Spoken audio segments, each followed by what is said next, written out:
George had written this and conceived this, you know, this was based on a Philip K. Dick short story, which George really blew out and expanded, and he had just put a ton of work into the screenplay and just done a great job with it. And he saw the movie, I think, and that was what, you know, that was what was compelling about it for me, was that I felt like, well, you know, who better to direct it than I mean, this is his brainchild in a lot of ways. There is this entity out there called the Adjustment Bureau, and they run very much like any bureau.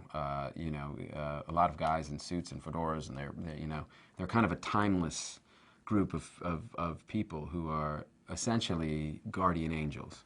And their job is they've each got a plan book, and there's a master plan. There's a book with a master plan written in a language that our brains couldn't possibly comprehend.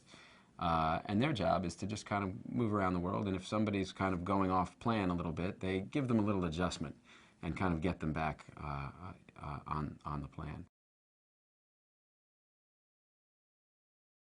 The problem for David Norris is he doesn't know any of this, but he was only meant to meet this woman, Elise, this wonderful woman, that one time, because it's not in the plan for them to be together. But David is completely obsessed with her. She's just great, and has all of the things that, I mean, she's, you know, she's funny and she's charming, and but she's just so versatile. She can really go anywhere with, you know, and it's just, as an actor, when you're in a scene with somebody like that, you just know they're good enough for both of you in a way. And so it's just, for me, it ends up being very easy because I don't really have to do much. I can just ride on her coattails. Like, you know, she's got talent to spare. So, so I mean, it was just, yeah, one of the great actresses and great people that I've met in the business, really.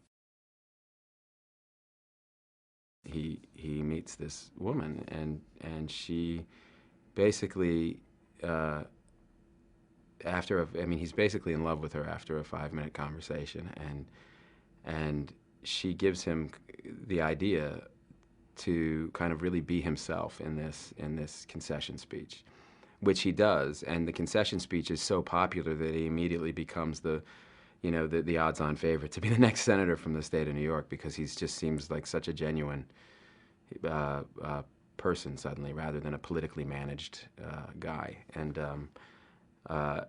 meanwhile, all he cares about is this woman, and who was she?